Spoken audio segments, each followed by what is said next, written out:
Welcome to 1000 PS, welcome to southern Spain, but more importantly, welcome to the new Indian Chief Vintage.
Finally, at 1000 PS, we get to ride in southern Spain on a beautiful bike and the weather holds out. Thankfully, the bike looks as good at the end of the test as it does at the start of the test, because I didn't want this beautiful looking bike to end up covered in rainwater, grime and grud at the end of the day. If you're not too common or you're not too knowledgeable about cruisers, I'll run it through with you and just give it a little bit more of simplicity for you. So this is powered by an 1890 air-cooled V-twin, which is a push-rod engine. So the rods are operating the valves. It's pretty old school with 3 cams at the bottom. So each cylinder has 1 intake valve and 1 exhaust valve, and that's it. It's about as simple and about as basic as it comes. That big engine capacity, so it's 103 and 113 bore and stroke. It's a massive engine. Quoted power, Indian don't actually give us a quoted power, but I've seen bikes like this on the dyno in the US. So we're looking between about 82 and 84 horsepower, there or thereabouts, which isn't a lot from a bike that is 1890cc. It's all about the torque, which is 116 foot-pound or 156 newton meters at just 3,300 RPM. That is massive torque. It's all put through a belt drive, it's not chain drive, and it's not shaft driven, it's actually belt driven. We've got 3 rider modes, which just change the power characteristics. They don't do anything else because there isn't anything else. There is no traction control, there's no launch control, there's no quick shifter, there's no nothing. It has very basic ABS, there's no IMU, there's no lean sensitive anything. It's old school ABS, twist the throttle, go forward. And if you twist the throttle too much, it'll spin its Metzler rear. In terms of suspension, stock suspension on the front, non-adjustable, and we've got twin shocks on the back that do have preload adjustment. But it kind of carries on that kind of silhouette of a hardtail look, and I think it kind of blends in and it looks really cool. Up front, stopping all that weight is just 1 disc. And the disc at the front is exactly the same size disc as the disc on the rear, because you use quite a lot of rear brake when you're riding a cruiser. The quoted weight is 327 kilograms.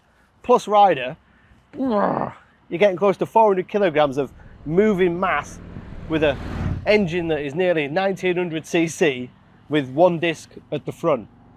But if you're looking at this bike from a performance perspective and you want to know rake, trail, wheelbase and braking performance, then to me, you're looking at the wrong bike. It is essentially an Indian Chief dressed to look like the vintage bikes of the late 40s. And that's what it does. Exactly, that's what it does so well. They could have fitted a twin disc at the front, but then you wouldn't have that kind of enclosed huge front fender because you would have to make space for the second disc. They could have put a 180 or a 190 rear section tyre, but instead they've put a smaller rear tyre on so they can get everything inside this giant rear fender. They're metal, they're not plastic, it's 1 solid piece. They're not put together in 3 different plastic sections, which would have been way easier and way more cost effective.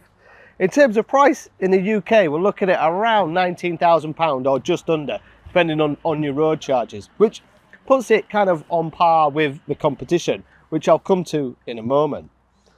We've ridden it here in southern Spain in absolute perfect conditions. 20 degrees all day, dry roads, bit of cruising on the freeway, which is where the cruise control comes into its own, and then up in the mountains and up into the hills. As you'd expect, there is slight downsides. The braking is not that strong, and eventually these footboards will start to touch. But I was actually impressed by the handling.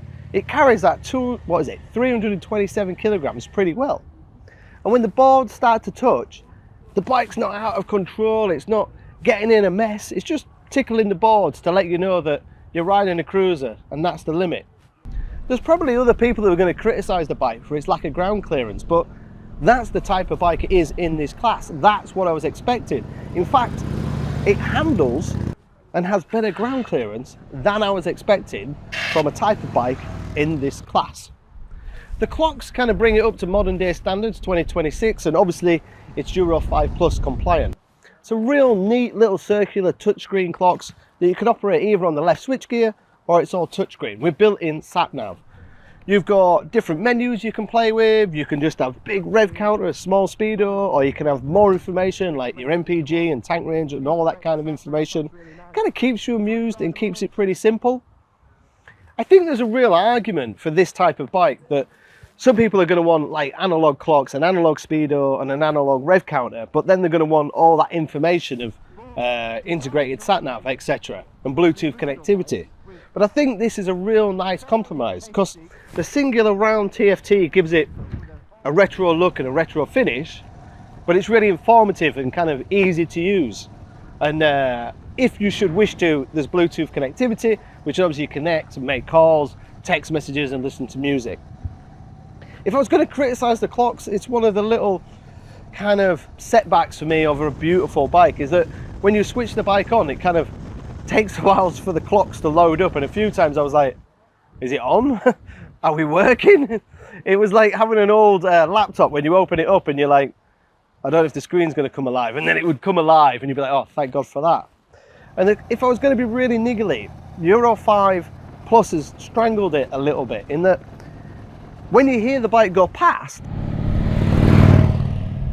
it sounds pretty good. Or when the bike in front of you accelerates, it sounds pretty good. But when you're on it, there's no real exhaust tone. But Indian have really got their hands tied behind their back there. There's not a lot they can do. It has to be Euro 5 compliant. Aside from the styling and aside from the looks, it also works as a motorcycle. It's really comfortable. The ergonomics are really nice. It's got the same chassis as the other models with a smaller rear tyre in this category. But when I've ridden vintage Chiefs before, like a long time ago, there were massive things. It was like I was trying to arm wrestle something, where the dimensions are now much smaller and this seat is really comfortable. It's kind of like a floating seat that they had back in the late 40s. An Indian went back to the drawing board and actually pulled some seats from the 1920s and 1930s when they had hardtail rear suspension and the seats needed to do a phenomenal job with big springs under. But this is really comfortable. The riding position is really roomy, really comfortable, but I'm not in a massive stretch when I'm doing full lock in town. The seat's really low, the weight is really low. It's 327 kilograms, but it's reasonably well manageable. The engine is also really smooth. Those rider roads make a difference when you change between them. And in town, it's very forgiving. It's very easy, and you can change gear at like less than 2,000 RPM. There was a few times up in the mountains I was giggling a little bit because you can be doing 40, 50 kilometers an hour in 4th, 5th, even 6th gear, and it will pull from 1400 RPM. To be honest, at 4,000 RPM, it's all kind of done with, which is almost a little bit crazy for me from a sports bike background that you should be changing gear at 2,500 RPM, and after 3 you're about done. There's a nice little rear deactivation of the back cylinder when you're in town, and that comes up on the dash, so you can see when the back cylinder is being cut out. That saves on fuel and it saves on heat, and the performance has got enough grunt and enough to spin the rear should you want to and be a bit stupid. But if you're riding it like that, then again, for me, you bought the wrong bike. For me, it's all about styling. It is an Indian Chief with a few little tweaks, with this real retro Art Deco kind of late 1940s styling. And for me, when you look at the bike, it's a massive thumbs up. I think it's one of the most attractive cruiser bikes in this market. What we need to do at 1000 PS is put it against the competition. Harley have a heritage model. I recently rode Triumph's Bobber and Speedmaster, which are kind of in the market, in the competition against this Indian Chief Vintage. You've also got the BMW's R18, which I've ridden massively and extensively. I think the Triumph is down in power and torque, but it's way, way lighter. The BMW's got a little bit more torque and I think a little bit more power, but it's way, way heavier. The bike that's closest is the Harley. But it does make an interesting alternative to a traditional American Harley. It's still American. It's the oldest American brand. It's celebrating 125 years. I think a lot of people aren't really cared about how much horsepower it's got, or overall weight, or wheelbase, or rake, or trail, or any of that. I think they're just going to buy it because it looks good. And if that's why you're buying the bike, then it's a massive tick, because there is no doubt this looks good. Hope you enjoyed our little update from southern Spain. Thankfully, I've not been riding in the rain, at least this time. If you want to know a little technical details about the bike, how it's different to other models in this range, then please, by all means, fire some questions below. Me or one of the 1000 PS team will get back to you. Next time you see me, I'll be on something a little bit more conventional, and I think I must admit, I would want this in my garage.